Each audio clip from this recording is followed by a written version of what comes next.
Welcome to school Guruji and this is your Piyush Tandon sir. और आज बच्चे हम पढ़ने वाले हैं अपना एक्सरसाइज 4.2 स्टार्ट करेंगे। अच्छा, एक्सरसाइज 4.2 स्टार्ट करने से पहले चैप्टर डिटर्मिनेंट्स की हम प्रॉपर्टीज देखेंगे, है ना। तो यहाँ से हमारा बेसिक डिटर्मिनेंट खत्म होकर चैप्टर 4 में जो बेसिक डिटर्मिनेंट था और एक्सरसाइज 4.1 थी, वहाँ से वो चीज़ खत्म होके अब हम प्रॉपर्टीज और एक्चुअल डिटर्मिनेंट की ओर बढ़ेंगे कि हमें किस तरीके से डिटर्मिनेंट्स में ऑपरेशंस अप्लाई करने पड़ते हैं। ठीक है, तो इसके लिए हमें उसकी प्रॉपर्टीज को समझना पड़ेगा। तो प्रॉपर्टीज को बहुत अच्छे तरीके से लिख दिया गया है और बहुत अच्छे तरीके से आपको समझाया जाएगा, है ना।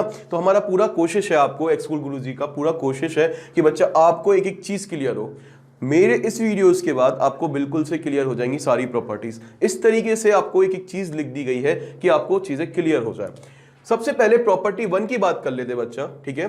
तो हमारा आज का जो टॉपिक था वो प्रॉपर्टीज ऑफ डिटरमिनेंट था, जिसमें प्रॉपर्टी 1 की बात कर लेते। उसमें क्या बोला है देखो, द वैल्यू ऑफ, ठीक है, कुछ टेंशन मत लेना, एक एक चीज इस तरीके से लिखी गई है कि आपको क्लियर हो जाए। The value of determinants remains unchanged. Value of determinant remains unchanged.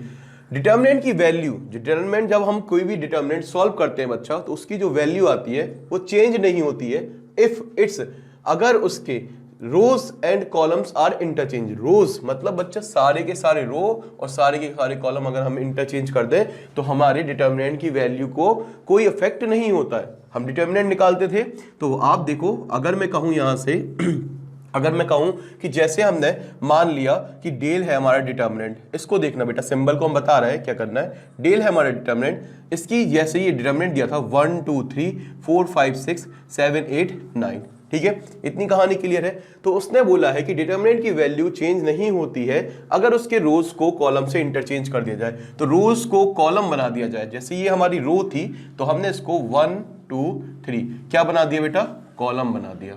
I hope आपको ये चीज क्लियर होगी। 4 5 6 लेटे में है तो ये हो जाएगी 4 5 6 बेटा। 7 8 भी हमारी हॉरिजॉन्टल है तो इसको हम वर्टिकल कर देंगे 7 8 9। सबसे पहले तो ये तरीका समझ में आया कि हमें किस तरीके से हम कैसे करते हैं। तो हमने जितनी भी रोज थी उनको कॉलम में कन्वर्ट कर दिया। रोज हमारी कॉलम में कन्वर्ट हो गई। इतनी कहानी क्लियर है। रो 1 हमारी कॉलम 1 बन चुकी है, रो 2 हमारी कॉलम 2 बन चुकी है और रो 3 हमारी कॉलम 3 बन चुकी है। यहां तक आपकी कहानी क्लियर होगी। अब ऐसा करने पर हमें बीच में एक ऑपरेशन लिखना पड़ता है। ऐसा करने से, ऐसा थोड़ी ना हम इसके बाद सीधा ये लिख देंगे बिना कोई डायरेक्शन दिए। तो ऐसा करने से हमें एक बीच में ऑपरेशन लिखना पड़ता है। वो ऑपरेशन होता है CI, ठीक है। CI को हम इंटरचेंज कर रहे हैं किससे, RI से। CI को इंटरचेंज कर रहे हैं RI से। तो जितने भी हमारे कॉलम थे या फिर हमारे जो कॉलम थे, यहाँ पर आप ऐसे समझ सकते हो, यहाँ पर जो ऑपरेशन लगेगा वो मैं लिखूंगा यहाँ पर क्या लगेगा, मैं लिखूंगा RI इंटरचेंज विद CI, क्योंकि मैंने रोज को कॉलम से चेंज किया है। अगर आप इसको ऐसा नहीं देखते, अगर मैं ये गोला नहीं बनाता तो मैं ऐसा भी कह सकता था कि 1 4 7 ये हमारा कॉलम था, अब ये रो बन गया। देखो ये 1 4 7 जो हमारा कॉलम था, ठीक है, इसको अगर ऐसा देखना चाहो तो ऐसा भी देख सकते हो, जरूरी नहीं कि आप इस तरीके से ही देखो, बात दोनों में एक ही है। ये 1 4 7 जो हमारा कॉलम था, ठीक है, अब ये हमारा रो बन गया। क्या इसमें कोई गलती है? बिल्कुल नहीं है। तो आप RI इंटरचेंज टू CI लिख सकते हो, CI इंटरचेंज टू RI लिख सकते हो। मतलब I क्यों बोला है, I मतलब हमारे सारे एलिमेंट जितने भी अंदर के होंगे वो सब हमने, या फिर I जो हमारे सारे एलिमेंट के लिए जो रो 1 है, रो 2 है, ठीक है, और रो 3 है, मतलब I 1 2 3 है, तो हमने वो पूरे इंटरचेंज कर दिए। यहां तक कहानी क्लियर हो चुकी होगी, ठीक है। अभी तक क्या समझ में आया, ये समझ में आया कि अगर हम रोज को कॉलम से इंटरचेंज कर दें तो डिटर्मिनेंट में कोई फर्क नहीं पड़ता है। अच्छा, एक यहां से एग्जाम्पल देख ले। अच्छा, इसको लिखेंगे ऐसे CI इंटरचेंज टू RI, इतनी कहानी क्लियर है। अब एग्जाम्पल की बात कर लेते हैं, ठीक है बच्चा। एग्जाम्पल में मैंने डिटर्मिनेंट A लिख दूं चाहे डेल लिख दूं, कोई फर्क नहीं पड़ता, ठीक है। चाहे हम डिटर्मिनेंट A लिख दें चाहे डेल लिख दें, चाहे हम डिटर्मिनेंट A1 लिख दें या डेल 1 लिख दें, एक ही बात है। MNO PQR UVW था, तो क्या आप इसको लिख सकते हैं यहां से? तो आपको इंटरचेंज नहीं कर दीजिए रो को कॉलम से, तो मैंने ऑपरेशन लगाया CI इंटरचेंज विद RI, ठीक है। अब CI को इंटरचेंज कर रहा है RI, मतलब सारी कॉलम्स को सारी रो से इंटरचेंज करेंगे तो क्या ऑपरेशन आएगा? तो आप बोलोगे सर ऑप्शन, यहां से अगर मैं इसको इंटरचेंज करूं, यहां से आ जाएगा MNO। अच्छा, यहां से क्लियर करेंगे ये, अभी मैं ये क्लियर नहीं कर रहा हूँ, चीजें नहीं लिख रहा हूँ, पर मैं आपको एक चीज क्लियर करूंगा। आप भरोसा रखना मुझ पर, मैं आपको जब समय आएगा, सही चीज आएगी, तो मैं ये क्लियर करूंगा कि मैं इनको क्या वैल्यू दूंगा। ठीक है, अभी आप सिर्फ इतना ही समझते जाओ जितना मैं बता रहा हूँ, MNO। ठीक है, और मुझ पर भरोसा रखना, मैं आपको एक एक चीज क्लियर करूंगा। मेरा ये प्रॉमिस है कि आपको ये डिटर्मिनेंट्स में कोई भी प्रॉब्लम नहीं आएगी, आपको बेसिक से लेके एडवांस तक सारी चीजें बताई जाएंगी।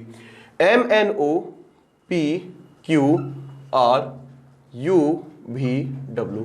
ठीक है तो एक फेमस कोट भी है बच्चा कि किसी भी बुक को उसके कवर से जज नहीं करना चाहिए। ठीक है, हो सकता है अंदर बहुत अच्छा मटेरियल हो। ठीक है, तो वो बच्चा आगे आपको बहुत अच्छी चीजें पता चलेंगी। ठीक है, तो हम देखते हैं क्या मैंने इसको बिल्कुल सही लिखा। मैंने यहाँ पर मैंने रोज लिया, कॉलम लिया, या फिर आप ऐसे कह सकते हो मैंने यहाँ से ये कॉलम लिया। ठीक है, MPU मैंने इसको रो बना दिया। क्या मैंने सही किया? ठीक है, मैंने अभी कोई भी डिफाइन नहीं किया है बच्चा कि मैं किस कॉलम को ले रहा था और किस रो को ले रहा था। क्या मैंने कोई चीज डिफाइन की थी कि मैं सेकंड कॉलम को सेकंड रो से चेंज कर रहा था, थर्ड कॉलम को थर्ड रो से और फर्स्ट कॉलम को फर्स्ट रो? नहीं किया। तो इसलिए मैंने एक साथ सारी चीजें लिख दी कि मैंने कॉलम को रो से चेंज किया है। ठीक है, और वो आई इसलिए लिखा मैंने बच्चा कि मैं अभी भी कोई चीज डिफाइन नहीं कर रहा हूं। ठीक है, अब ध्यान से सुनना, MPU को मैंने यहां से जितनी भी हमारे कॉलम थे हमने उसको रो बना दिया। ये हमारा कॉलम था NQV, तो हमने इसको रो बना दिया NQV, और ORW हमारा कॉलम थर्ड था, तो हमने इसको रो थर्ड बना दिया। आई होप ये कहानी क्लियर हो चुकी होगी। तो सीधी सी बात है, रोज को कॉलम बनाने पर डिटर्मिनेंट्स की वैल्यू चेंज नहीं होती है। हमारे दोनों डिटर्मिनेंट जब हम सॉल्व करेंगे बिल्कुल सेम आएंगे। पहली प्रॉपर्टी बहुत अच्छे से क्लियर हो चुकी होगी। अब दूसरी प्रॉपर्टी की बात कर लेते हैं। दूसरी प्रॉपर्टी में था if any two rows of determinants are interchange. अगर हम कोई भी दो रो, ये हमारी रो 1 है, ये हमारी रो 2 है, ये हमारी रो 3 है, ये हमारा कॉलम 1 है, ये कॉलम 2 और ये कॉलम 3। अब देखना ध्यान से, इफ एनी टू, ये लिखा है RC मतलब होता है रोज एंड कॉलम, या तो रो या कॉलम आप। ठीक है, तो इफ एनी टू रो और column of determinants are interchanged, then sign of determinant is changed, या फिर then sign of determinant changed। इतनी कहानी क्लियर है। तो यहां पर देखना ध्यान से बच्चा, अगर मैं आपसे कहूं यहां से ये डिटर्मिनेंट था जिसमें रो 1 थी, रो 2 थी, रो 3 थी, कोई दिक्कत नहीं, C1 C2 C3 था, यही वैल्यू थी 1 2 3 4 5 6 7 8 9। तो बच्चा इसको समझना चेंज कैसे होगा। यहां पर ये जो हमारा हमने लिखा यहां से, अब हम सिंबल देख लेना थोड़ा सा कैसे करेंगे। हम लिखेंगे कि हमने दो रो या कॉलम को चेंज करना है, तो हम इस बार रो से रो को चेंज कर रहे हैं, ना कि रो से कॉलम को। तो रो को रो से ही बदलना, दो रो को बदलना या दो कॉलम को चेंज करना। ठीक है, ध्यान से देखना ऑपरेशन। अच्छा, पहले ये समझ लो करना क्या है। 1 2 3 4 5 6 7 8 9 था, तो मैं क्या करता हूं, इन दो, अगर मैं कोई भी दो, तो मैंने फर्स्ट वाली रो को थर्ड या फिर फर्स्ट वाली रो को सेकंड वाली रो से बदलता हूं। तो मैंने फर्स्ट वाली रो को सेकंड वाली रो से बदला, 4 5 6 1 2 3 और 7 8 9। मैंने क्या किया, रो 2 को रो 1 की जगह, रो 1 को रो 2 की जगह किया। ठीक है, रो 1 इंटरचेंज विथ रो 2। क्या ये मैंने सही लिखा था? और इस ऐसा करने पर साइन क्या हो जाता है, माइनस का। तो जब भी आप दो रो या दो कॉलम को आपस में बदलोगे तो साइन हमारा नेगेटिव आ जाएगा। ठीक है, इनको फिर से बदलोगे, मैंने कहा del 2 निकालते हैं, और फिर मैंने लिख दिया अब ये हमारा जो यहाँ पर रो 1 थी, अब मैंने रो 1 को रो 3 से कन्वर्ट किया। रो 1 इंटरचेंज विथ रो 3। ठीक है, रो 1 इंटरचेंज विथ रो 3। क्या आप मुझे बताएंगे क्या आएगा? तो ये del 2 क्या आएगा? तो आप बोलोगे अगर रो 1 को आप, अब जो रो 1 है उसको आप रो 3 से चेंज करोगे तो 7 8 9 ऊपर आ जाएगा। ठीक है, 1 2 3 बीच में ही रहेगा क्योंकि इसका तो हमने कुछ किया नहीं, 1 और 3 की बात चल रही, 4 5 6 नीचे आ जाएगा। क्या ये कहानी क्लियर है? आप बोलोगे यस सर, ये कहानी हमारी क्लियर है। अब यहां पर पहले से माइनस साइन था, फिर आपने बदला तो फिर से माइनस साइन आ गया, तो क्या हो गया, प्लस साइन हो गया। ये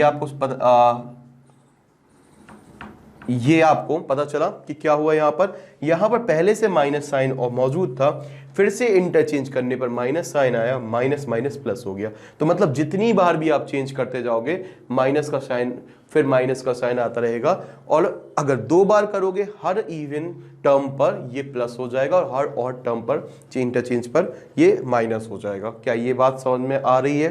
ठीक है, हर इवन टर्म पर मतलब हर 2 बार चेंज करने पर, 4 बार चेंज करने पर पॉजिटिव रहेगा, हर 1 बार, 3 बार, 5 बार चेंज करने पर ये नेगेटिव रहेगा। ये बात काम की है तो इसको ध्यान में रख लो। इसको लिखने का तरीका R1 से R3 चेंज करना है, तो वही लिखा है RI से RJ चेंज करना।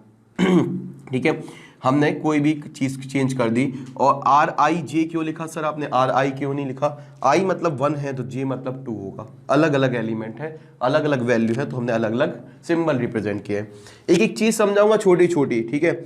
इसके बाद CI और CJ क्यों लिखा है? क्योंकि मान लो C1 है तो ये C2 है, तो I डिफरेंट है, J डिफरेंट है। आई होप आपको ये चीज़ समझ में आई होगी। अगर यहाँ I लिखा है, यहाँ भी I लिखा होता तो इसका मतलब ये होता कि ये हम इससे इंटरचेंज कर रहे हैं सेम रो को, R1 से R1 को। जैसे I होता 1 तो यहाँ भी 1 आ जाता, तो हमें डिफरेंट रोज को चेंज करते हैं हम। यहाँ से ये कहानी क्लियर है आपको, ठीक है।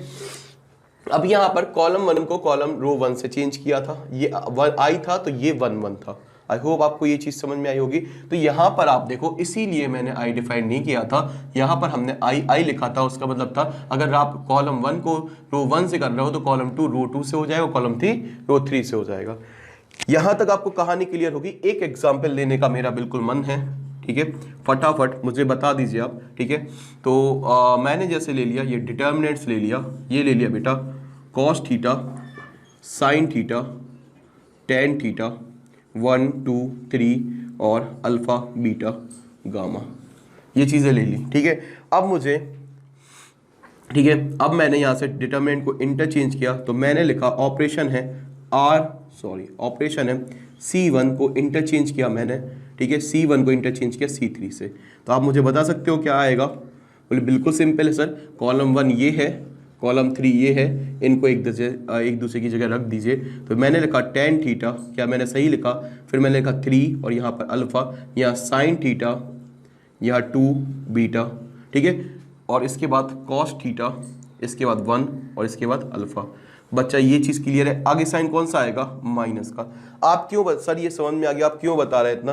क्योंकि आपको चीज़ें बिल्कुल समझ में आ जाए। आप मैट्रिक्स और डिटर्मिनेंट से आप खेलने लगो, इतनी आपको प्रैक्टिस हो जाए, इतनी चीज़ें क्लियर हो जाए कि आप खुद से ही क्वेश्चन बना लगो, खुद से चीज़ें करने लगो, ठीक है। तो ये है, यहाँ पर ये हमारी प्रॉपर्टी 2 कंप्लीट होती है। प्रॉपर्टी 3 पे आ जाते हैं फटाफट।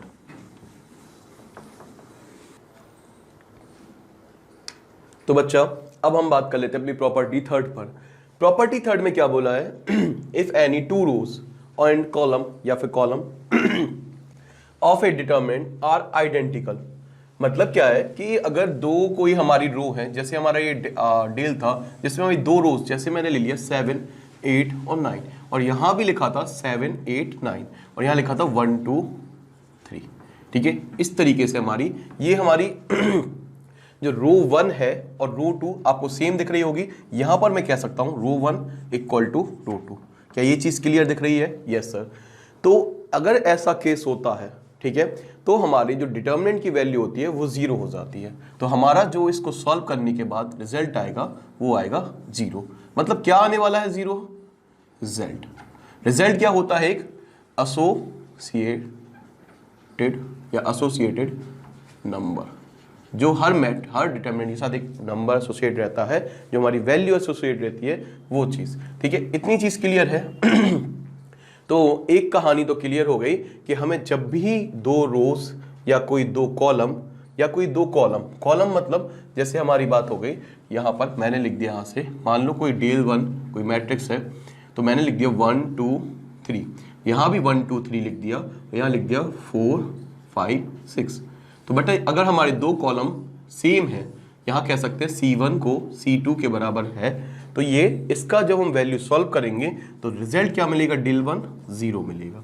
आई होप आपको ये बहुत अच्छे से समझ में आ गया होगा, ठीक है। ज़्यादा इस पर टेंशन नहीं करनी है। अब इसके बाद यहाँ पर आ जाते हैं प्रॉपर्टी 4 पर। ये बहुत इजी चीज़ है ना, इस पर कोई डिस्कस करने वाली बात नहीं है। प्रॉपर्टी 4 पर देखते हैं। इफ़ ईच एलिमेंट ऑफ ए रो, अगर हर एलिमेंट किसी रो का, बात कर लेते हैं, मैंने एक डेल बनाया और मैंने एक डिटर्मिनेंट लिखा। मान लो मैंने लिखा कोई हमारे डिटर्मिनेंट ए है, जिसको हमने ऐसा लिख दिया, ठीक है, ये हमारा डिटर्मिनेंट है। मैंने इसको ऐसा लिखा है, इसके पीछे एक वजह है, मैं बताऊंगा बाद में। मैंने इसको डिटर्मिनेंट ए या डेल नहीं लिखा है क्योंकि आपको बहुत अच्छे से चीज़ क्लियर हो जाए। फ़र्क भी बताऊंगा दोनों में क्या फ़र्क है। जनरली टीचर्स में ये जल्दी में या फिर बहुत अच्छे से क्लियर नहीं करते हैं, ठीक है, बहुत सी चीज़ें क्लियर नहीं हो पाती, तो वो मैं क्लियर करने के लिए इस चीज़ को ऐसे लिखा है, ठीक है। मैं आपको वर्क बताऊँगा इसका। अच्छा, मैंने इसको लिख लिया, डिटर्मिनेंट ए को मैंने डिटर्मिनेंट के अंदर लिख दिया, तो ये हो गया डिटर्मिनेंट ऑफ ए। और डिटर्मिनेंट ए के अंदर वैसे कोई रो थी, जैसे इसका रो थी 2, 4 और 6 थी, ठीक है। और मैंने यहाँ से लिख दिया, ये था हमारा 5, 3, 1 और यहाँ पर था 4, 5, 6। इस तरीके की हमारी ये कोई वैल्यू थी डिटर्मिनेंट की।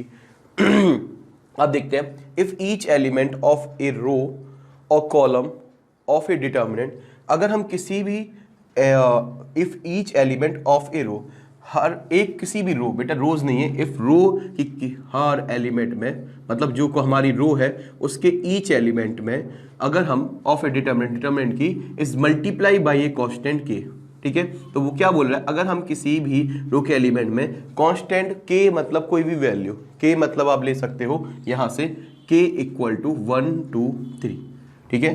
तो अगर हम मल्टीप्लाई कर दें, अगर हम किसी भी एलिमेंट में रो के या कॉलम के का मल्टीपल कर दें, then its value get multiply by K. जो उसका आंसर आएगा एंड में, उसमें अगर हम तो जो डिटर्मिनेंट का वैल्यू आएगा उसमें भी हम के का मल्टीपल ही होगा, ठीक है। तो मतलब कहने का मतलब क्या है, ज़्यादा अच्छे से ऐसे समझ में आएगा जब हम इसका डिटर्मिनेंट निकालेंगे, ठीक है। तो यहाँ पर देखना, मैंने क्या किया, यहाँ से जब मैंने इसमें 5 का मल्टीपल किया तो बच्चा अंदर नहीं आएगा, बाहर 5 का मल्टीपल होगा। तो 5 of determinant A, 5 times of determinant A, और यहाँ पर हम किसी भी रो में कर दिया तो हमने ये लिख दिया 5 2 10, 4 5 20, और ये आ गया बच्चा 30, और इसके बाद 5, इनको बिल्कुल चेंज नहीं करते, ठीक है। तो हमने यहाँ से लिखा सिंबल भी बता रहा हूँ, ध्यान से सुनना, हमने इसको बिल्कुल भी चेंज नहीं किया, 5 3 1, और यहाँ से आ गया 4 5 6। क्या इतनी कहानी के लिए है। मैंने रो 1 पर देखना, अब मैं इससे बनाऊंगा रो 1 पर, ठीक है, कितने का मल्टीपल किया, आप बोलोगे 5 का मल्टीपल किया 5 टाइम्स पे। तो मैं यहां से लिखूंगा रो 1 को मैंने 5 टाइम्स मल्टीप्लाई किया रो 1 में, ठीक है। क्या मैंने ये चेंज बिल्कुल सही लिखा है, तो मैंने इसमें एक सिंबल दिया, ठीक है, मैंने यहाँ पर लिख दिया चेंज किया, और यहाँ पर मैंने ये सिंपल बना दिया, ठीक है, सिंपल सा। तो मैंने यहाँ से लिखा रो 1 में मैंने 5 टाइम्स रो 1 किया, तो उससे रिजल्ट क्या निकलेगा, आप देखो यहाँ पर। अब मैं जो रिजल्ट निकलेगा यहाँ पर, अगर मैंने इसको कंप्लीट किया है तो ये हमारा एक्चुअल में जो आंसर आएगा वो 5 टाइम्स हो जाएगा इसका, ठीक है। तो एक चीज़ हमारी कहानी बिल्कुल याद रखना, ये बात समझना, इसको एक तरीके से ऐसे भी समझो। देखो देखो एक और, क्योंकि कहानी थोड़ी सी अजीब है, मैं बहुत अच्छे से क्लियर करना चाहता हूँ। मैंने मान लो इस बार लिखा डिटर्मिनेंट ऑफ ए, डेल नहीं लिखा, डिटर्मिनेंट ऑफ ए लिखा, या फिर मैं डेली लिख दे के चलता हूँ, एक और समझाता हूँ, ठीक है। मैंने इसको लिख दिया यहाँ से A1 A2 A3 B1 B2 B3 C1 C2 C3। कभी कभी क्या है ABC से भी क्लियर हो जाता है। तो ध्यान से देखना, यहाँ पर मैंने लिख दिया, तो मैंने किसी भी मल्टीप्लाई किया, ये डिटर्मिनेंट A1 है, ये डिटर्मिनेंट 1 है, ठीक है। यहाँ पर हमने ए डिटर्मिनेंट 1 बना दिया या फिर A1 बना दिया, ठीक है। इसकी वैल्यू आएगी, जो आएगी वैल्यू, तो हमने यहाँ पर लिख दिया। मान लो हमने किसी कांस्टेंट k से मल्टीपल किया, तो ये क्या आएगा k A1, तो ये किसी रो में होगा, हर एलिमेंट में नहीं होगा, पहली चीज़ क्लियर कर रहा हूँ, ठीक है। k A2 k A3, ठीक है। जब भी मैं किसी भी रो या किसी भी एलिमेंट में उसको मल्टीपल करूंगा किसी भी कांस्टेंट से, ठीक है, तो जो हमारा रिजल्ट आएगा, ठीक है, वो भी k टाइम्स हो जाता है। इतनी सी बात है बच्चा। अब इसको सॉल्व करने से, ठीक है, इसको सॉल्व करने से जो हमारी वैल्यू आएगी हम उसको कैसे लिखेंगे, उसको लिखोगे आप A1 जो डिटर्मिनेंट आया वो 5 टाइम्स किसका आया, डिटर्मिनेंट A का, ठीक है। तो ये किसका डिटर्मिनेंट, इस वैल्यू का 5 टाइम्स आएगा, या फिर यहाँ पर 5 नहीं, यहाँ पर k लिखा है तो आप k टाइम्स लिख सकते हो। आई होप आपको अब ज़्यादा अच्छे से क्लियर होगा, ठीक है। तो यहाँ पर देखना, अगर मैं उसको सेम ही ले रहा था तो मैंने 5 टाइम्स लिख दिया था, मतलब इसका ये जो चीज़ सेम थी 5 टाइम्स हो जाएगी। और सही तरीके से लिखना है तो ये बिल्कुल सही वे है, जिसमें आप ये लिख सकते हो कि A1 जो डिटर्मिनेंट नया आया है वो k टाइम्स होगा, ठीक है, इसी की वैल्यू के, ठीक है। अगर हम किसी भी रो में या कॉलम में किसी चीज़ का मल्टीपल कर देते। आई होप आपको ये चीज़ समझ में आएगी। प्रॉपर्टी 5th की बात कर लेते हैं। तो प्रॉपर्टी 4 के बेटा 2 रिमार्क और थे, वो काफ़ी इंपॉर्टेंट थे, जो कि हमारे प्रॉपर्टी 5 में यूज होने वाले हैं, ठीक है। तो थोड़ा सा इसको देख लेते हैं। क्या पहला रिमार्क क्या था? We can take out any common factor, कोई भी कॉमन फैक्टर हम बाहर निकाल सकते हैं फ्रॉम एनी वन रो और एनी वन कॉलम। मतलब 1 ये हमारा बहुत इंपॉर्टेंट है, ठीक है। किसी एक रो या किसी एक कॉलम के डिटर्मिनेंट कॉलम से हम डिटर्मिनेंट के कोई भी कॉमन फैक्टर बाहर निकाल सकते हैं। जस्ट लाइक देखो बेटा, ये हमने लिखा डेल और हमारा लिखा था 2 4 6, थोड़ा सा दूर लिख देते हैं 7 8 9 11 12 13, इस तरीके से था। तो हम इसको लिख सकते हैं बच्चा, क्या मैं ऐसा लिख सकता हूं? मैंने यहाँ से 2 कॉमन लिया तो मैंने 2 बाहर लिख दिया और यहाँ से आ जाएगा 1 2 3 7 8 9 11 12 13। आई होप आपको ये चीज़ समझ में आई होगी, ठीक है। तो यहाँ पर ये हमें इस तरीके से लिख सकते हैं। क्या आप मुझे इसका रिजल्ट बता सकते हो क्या आएगा?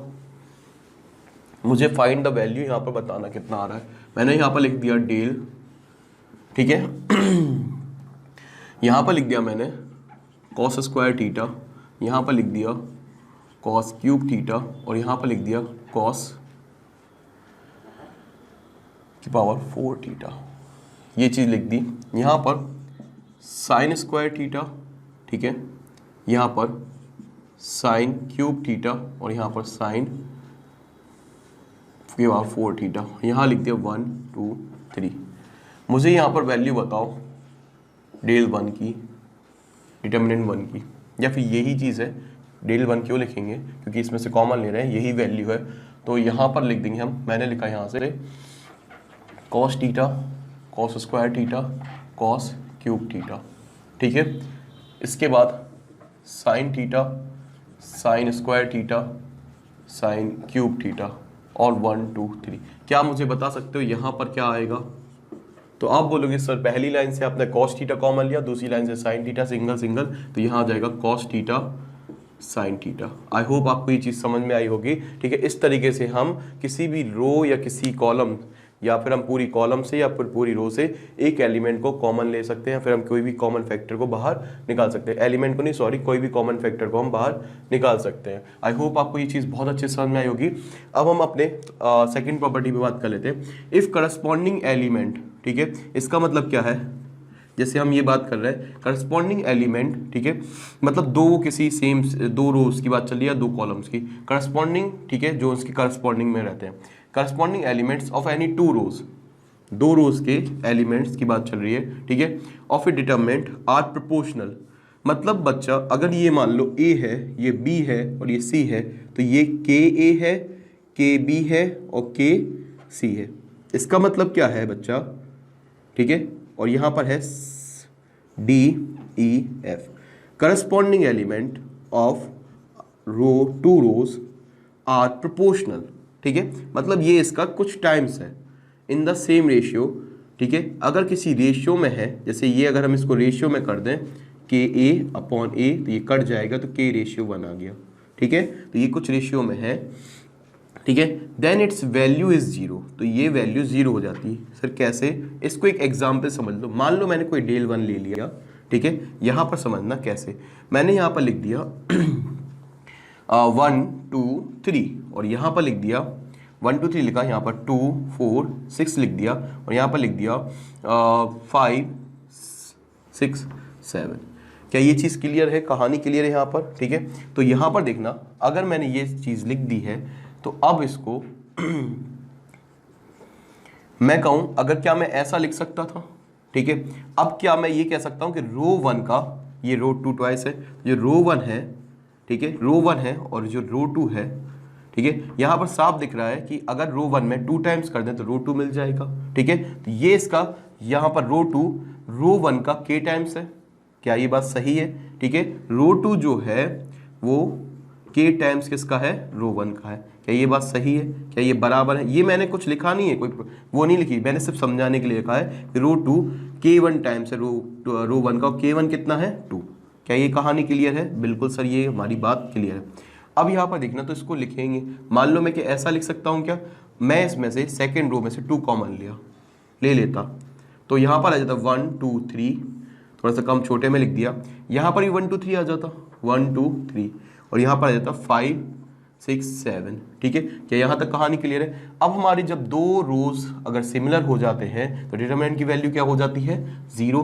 2 into 0 which is equal to 0, इसलिए बोला गया है बच्चा। अब समझ में आया कि अगर हमारा कोई भी दो रो किसी प्रोपोर्शन में आ जाए तो उनकी वैल्यू 0 हो जाती है। आई होप आपको ये चीज समझ में आई होगी। ठीक है, तो अगर हमारा दो रो सेम हो या फिर मल्टीपल में हो, वैल्यू 0। प्रॉपर्टी 5th देखो आप बच्चा,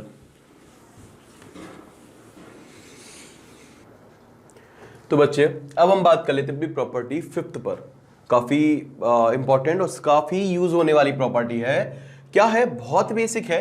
इफ सम का मतलब मैं बताता हूं, देखिए सम मतलब कुछ, ठीक है, और ऑल एलिमेंट ऑफ ए रो और कॉलम, ठीक है, किसी रो या किसी कॉलम के सारे element, if all element of row और कॉलम, या फिर हम किसी कॉलम के पूरे एलिमेंट की बात करें या किसी रो के पूरे एलिमेंट की बात करें, of a determinant expressed as हम उसको एक्सप्रेस कर सकते हैं एज सम ऑफ 2 और मोर, ठीक है, या फिर दो से अधिक आइटम्स, ठीक है, देन 2 या 2 से अधिक आइटम्स, मतलब हम 2 या 2 से अधिक डिटर्मिनेंट्स में एक्सप्रेस कर सकते हैं। Then determinant can be expressed as, ठीक है, then the determinant can be expressed as sum of 2 or more determinants।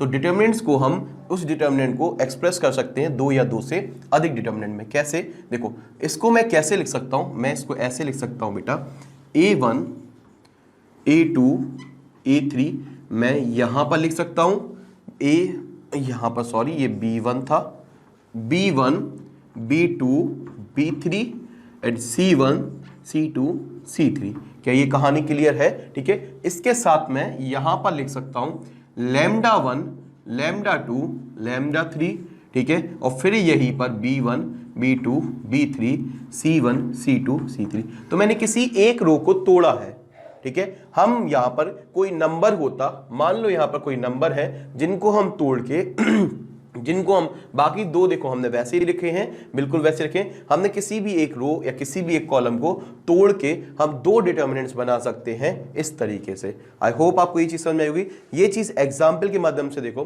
अब यहां पर जो एक चीज लिखी थी सम, ठीक है, और ऑल, इसका मतलब क्या होता है? तो ऑल मतलब होता है बच्चा और सम मतलब होता है, सम मतलब अगर हमें कुछ तोड़ना है, जैसे हमें और भी अधिक तोड़ना होता, जैसे मान लो यहां पर a1 है, a1 प्लस लैम्डा है, लैम्डा 1 है, ठीक है, a2 प्लस लैम्डा 2 है, a3 प्लस लैम्डा 3 है। मान लो अगर ऐसा नहीं होता, ऐसा होता a1 plus lambda 1 plus lambda 2 plus lambda 3, और फिर इसके बाद a2 plus lambda 4 plus lambda 5 plus lambda 6, ऐसे करके 3 वाले होते या 2 वाले होते, तो हम कैसा बनाते? a1 a2 a3 लैम्डा 1 फिर लैम्डा 4 और फिर उसके बाद आ जाता 5 6 है ये, फिर उसके बाद a3 प्लस लैम्डा 7। तो ये पहले वाला आ जाता लैम्डा 1 लैम्डा 4 लैम्डा 7, फिर लैम्डा 2 लैम्डा 5 लैम्डा 8 और लैम्डा 3 लैम्डा 6 लैम्डा 9, इस तरीके से करके 3 और बन जाते।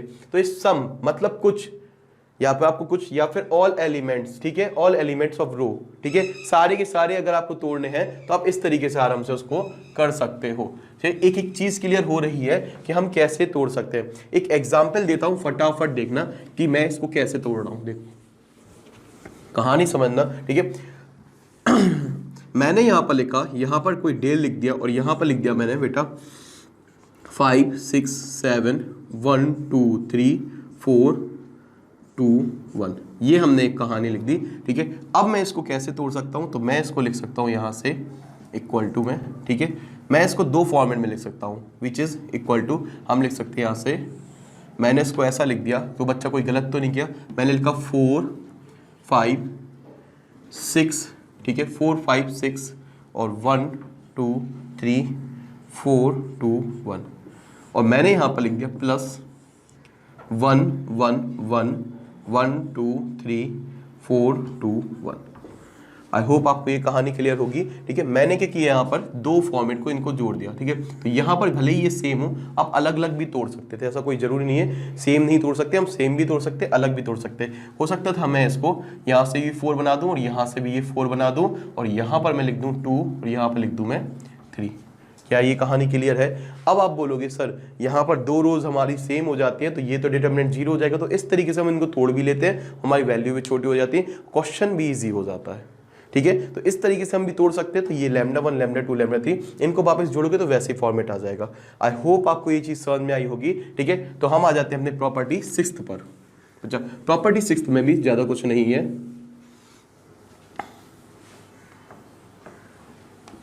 प्रॉपर्टी 6 पर आ जाते हैं। प्रॉपर्टी 6, ठीक है, ध्यान से समझना, इससे कुछ मत देखो, ध्यान से पढ़ना, पहले पढ़ने से पहले हम थोड़ी सी चीज समझ लेते हैं एग्जाम्पल से। देखो क्या करना है, डेल हमें दिया था, जैसे हम यहाँ पर लिखा है A1 A2 A3, ठीक है, और B1 B2 B3, ठीक है, एंड C1 C2 C3, ठीक है। If to each element of any row और कॉलम, किसी रो या किसी कॉलम के हर एलिमेंट में of a determinant the equi multiple of corresponding element. इसका मतलब क्या है, ध्यान से देखो, equi multiple of corresponding elements are added, मतलब हम सम सेम या फिर उसके मल्टीपल, जैसे हम चाहें तो हमने लिख दिया A1 plus K times of C1। A1 में मैंने C1 को जोड़ दिया, ठीक है। तो मैंने इसके लिए देखो ध्यान से सुनना, मैंने पहली रो के हर एलिमेंट में K, यहाँ पर लिखा A2 plus K times of C2 और फिर लिखा A3 plus K times of C3, ठीक है। मैंने क्या किया, A1 रो में, पहली रो में थर्ड रो को ऐड किया, और किस तरीके से ऐड किया, चाहो तो मैं डायरेक्ट ऐड कर सकता हूं सीधा A1 C1 A2 C2 A3 C3 और ऐड कर सकता हूं। चाहे तो जो हम अनदर रो जोड़ रहे हैं, उसके मल्टीपल्स भी ऐड कर सकते हैं। जैसे मान लो यहाँ पर C1 C2 C3 है, तो हम इसमें कोई कांस्टेंट का मल्टीपल करके भी इसको जोड़ सकते हैं। देखो तो हम इसको कैसे लिखेंगे, लिखने का तरीका होगा, हमने लिखा R1 में काम कर रही है तो हम R1 ही लिखेंगे। फिर R1 में क्या काम किया आपने, R1 में मैंने K टाइम्स R3 ऐड कर दिया, तो हमने R1 में K टाइम्स R3 ऐड कर दिया। क्या ये कहानी क्लियर है? ठीक है, तो इसके बाद मैंने यहां से लिखा B1, इसको V2 ही लिखा रहने दिया, इसको B3 लिखा रहने दिया, C1 C2 C3। क्या ये कहानी क्लियर है? ठीक है, तो मैंने R1 में मैं ऐसा कर सकता हूं, किसी भी रो में कोई अनदर रो या उसका मल्टीपल ऐड कर सकता हूं, ठीक है। और ऐसा करने पर डिटर्मिनेंट बिल्कुल भी चेंज नहीं होता है, डिटर्मिनेंट की वैल्यू भी चेंज नहीं होती है। क्या ये सही बात है? Let us check. मैं इसको वापस, इसको मैं मिटा रहा हूं और मैं इससे ही देखता हूं क्या ये चेंज होगा, ठीक है। अब मैं इस पे प्रॉपर्टी 5th लगा सकता हूं क्या? आप बोलोगे सर प्रॉपर्टी 5th है जिसमें हम इनको तोड़ सकते हैं, तो मैं इनको तोड़ देता हूं। मैंने लिखा A1 A2 A3, ठीक है, B1 B2 B3 C1 C2 C3, यही था हमारा। हमने एक पार्ट ये ले लिया और दूसरा पार्ट लिख लिया यहाँ से K C1 K C2 K C3 B1 B2 B3 और C1 C2 C3। क्या इतनी कहानी क्लियर है? आप बोलोगे यस सर। आपने क्या किया, प्रॉपर्टी 5th का यूज किया, प्रॉपर्टी 5, जिसमें बोला जाता है कि आप किसी भी एलिमेंट को तोड़ सकते हो और दो मैट्रिक्स या दो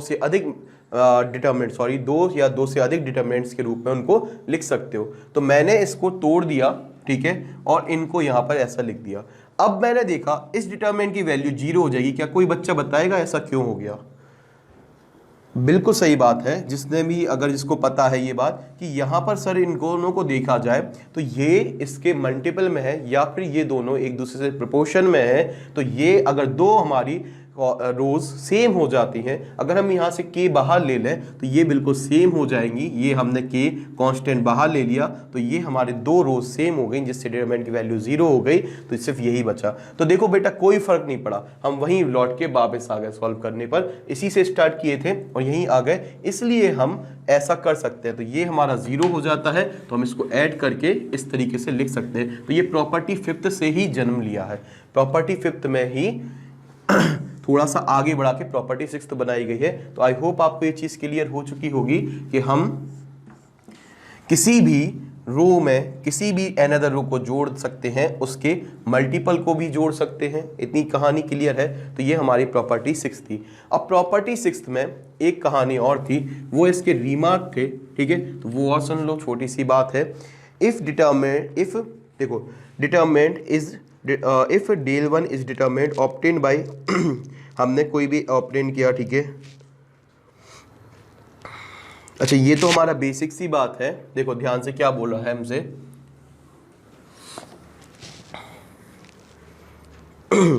अगर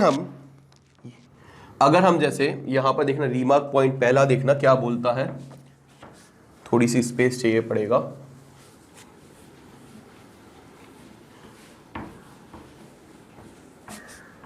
जो फर्स्ट पॉइंट था बेटा रीमार्क का, उसमें बोला है if determinant one is the determinant obtained by applying, ठीक है। हमने यहाँ पर कोई डिटरमिनेंट ले लिया बच्चा, मान लो ऐसा ले लिया कि ये ले लिया ए बी सी, ए बी या A1 A2 A3 B1 B2 B3 C1 C2 C3, ठीक है। और हमसे बोला है if determinant one is the determinant obtained bye, ठीक है। हमने कोई ऑपरेशन लगाया, जैसे हमने लिखा दिया R1 में मैंने 2 टाइम्स ऑफ R2 का R1 में मल्टीप्लाई कर दिया, ठीक है। तो ये कहानी हमने पहले भी आपको बताई थी, जो कि इंपॉर्टेंट थी, ध्यान से देखना। तो मैंने 2 टाइम्स का मल्टीपल कर दिया तो ये 2A1 आ जाएगा, 2A2 आ जाएगा और 2A3 आ जाएगा, ठीक है। और ये B1 B2 B3 और C1 C2 C3। तो अब जो हमारा डिटरमिनेंट आया डेल वन, वो क्या होगा, तो आप बोल सकते हो यहाँ पर अगर हमने इसमें ऐसा कर दिया है, ठीक है, तो डेल वन हमारा 2 टाइम्स आ जाएगा डेल। ये कहानी तो हमें पहले भी पता है कि 2 आप कॉमन ले लो तो आप इसी चीज को लिख सकते हो, ठीक है। तो ऐसा ही उन्होंने बोला है, अगर आप इसमें k टाइम्स कर दो बच्चा, तो ये k टाइम्स हो जाएगा। तो ये रिमार्क है जो हमें याद रखने हैं, ये पॉइंट, ठीक है। और यहाँ पर k टाइम्स हो जाएगा। कैसे हो जाएगा, k बाहर ले लो, ये सेम बन गया तो k बाहर आ जाएगा और ये पूरा सेम बन गया, जिसको हमने डेल डिनोट कर दिया, ठीक है।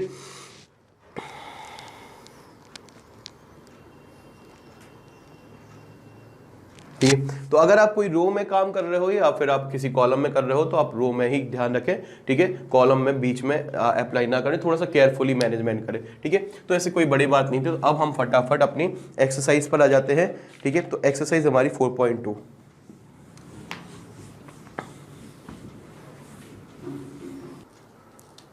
तो अब हम बात कर लेते हैं अपने 4.2 एक्सरसाइज के क्वेश्चन नंबर 1। आप बोलोगे सर ठीक है एग्जाम्पल्स भी बता दीजिए, तो बच्चा इसके एग्जाम्पल के लिए मैं अलग से एक क्लास बनाऊंगा, बहुत ही ज़्यादा इंपॉर्टेंट एग्जाम्पल्स है इसके, ठीक है।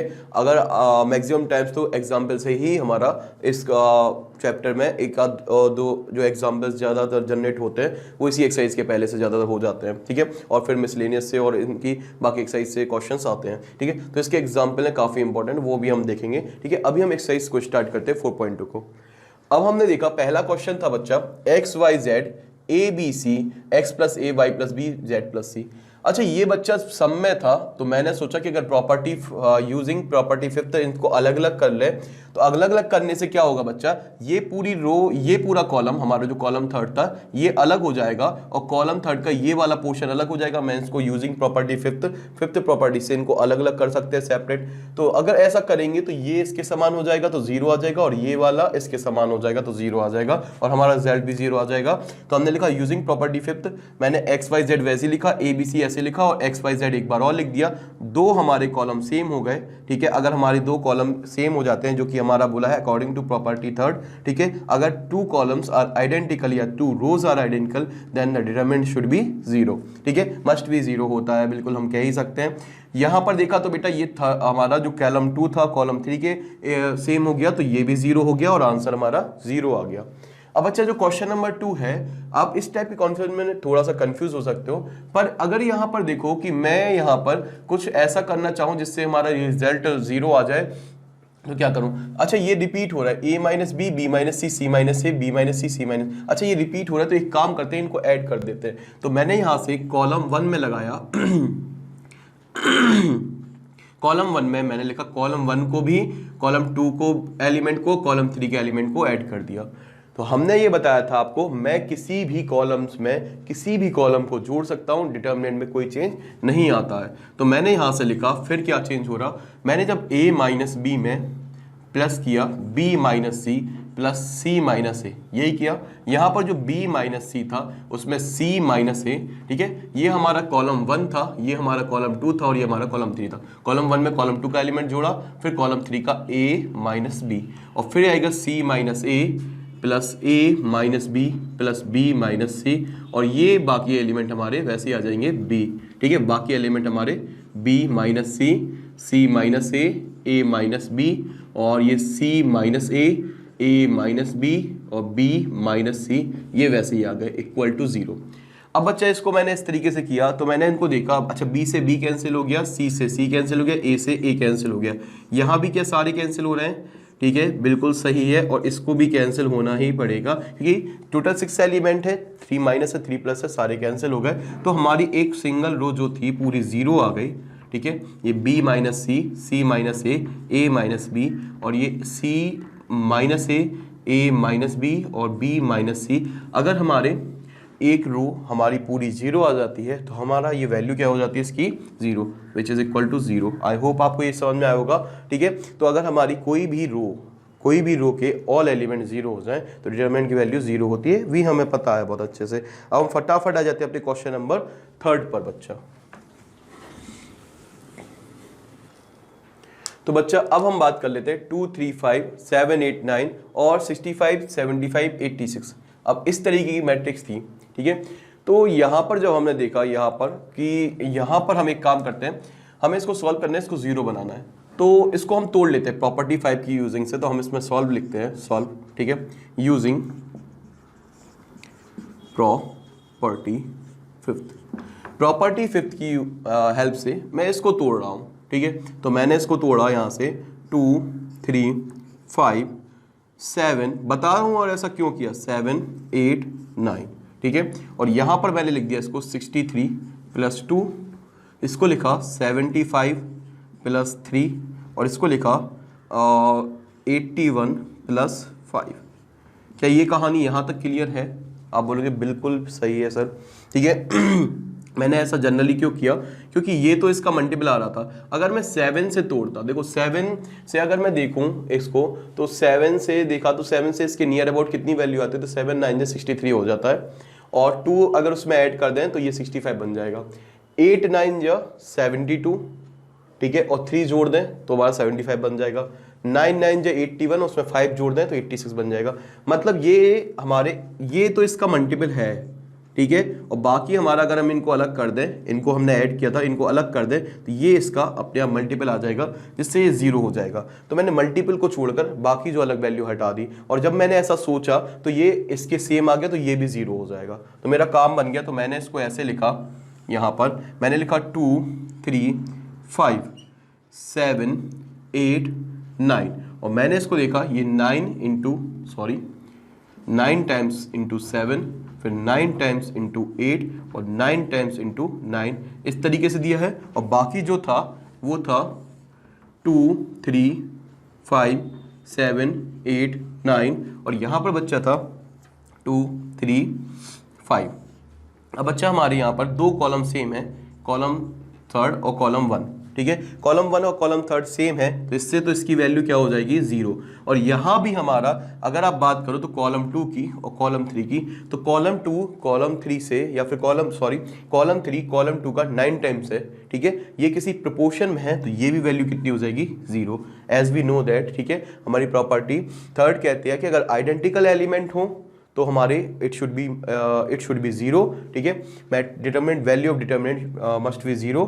और अगर हमारी प्रॉपर्टी 4 कहती है कि अगर उसका k टाइम्स भी हो, ठीक है, तो हमारा जो डिटरमिनेंट आता है वो 0 आ जाता है, क्योंकि अब यहाँ से 9 कॉमन ले लोगे तो ये दोनों सेम आ जाएंगे, फिर 0 आ जाएगा, 0 में आप 9 का मल्टीपल करोगे कोई फर्क नहीं पड़ेगा, तो यहाँ से पूरा आप एक बार में 9 कॉमन ले लोगे, ये दोनों सेम हो जाएंगे और ये 0 आ जाएगा।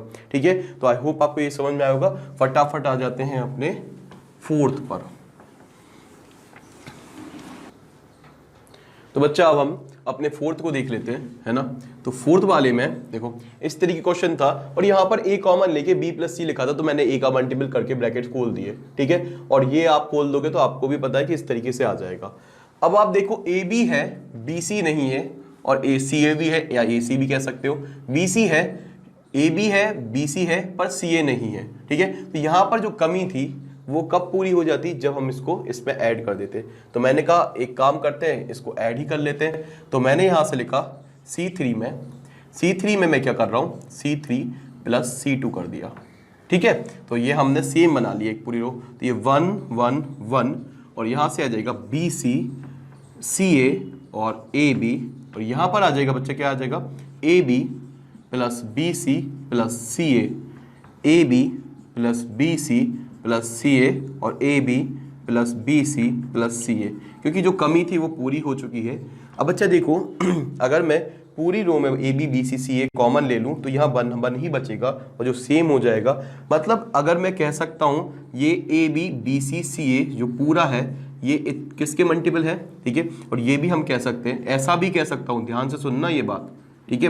मैं ये कहने वाला हूँ कि कॉलम 1, ठीक है, कॉलम थर्ड में, ठीक है, क्या कहने वाला हूं, कॉलम थर्ड कॉलम 1 के AB BC CA टाइम्स है, AB plus BC plus CA times है कॉलम 1 के। तो बिल्कुल सही कह रहा हूं, मतलब ये इसका मल्टीपल है AB plus BC plus CA, और ऐसा होता है तो रो के जो हमारा डिटरमिनेंट होता है उसकी वैल्यू क्या होती है, 0। तो आप यहाँ से AB plus BC plus CA common ले लोगे तो यहाँ से बचेगा 1 1 1 BC CA AB, ये भी 1 1 1 विच इज इक्वल टू ये हमारा जो भी आएगा, पर ये हमारा 0 आ जाएगा, ठीक है। ये जो भी क्या आएगा यही चीज़ आएगी, AB plus BC plus CA, और ये हमारा जब 0 से मल्टीपल होगा तो रिजल्ट क्या मिलेगा हमको, at the end 0। I hope आपको ये क्वेश्चन समझ में आया होगा, ठीक है। तो आज के लिए बस इतना ही रहने देते हैं।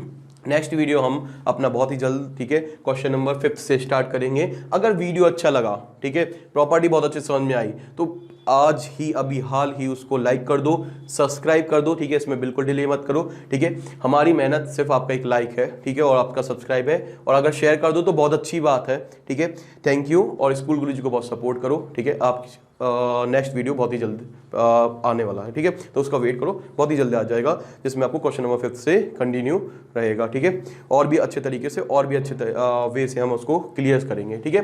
तो कहीं मत जाइए, बने रहिए स्कूल गुरुजी के साथ। Thank you.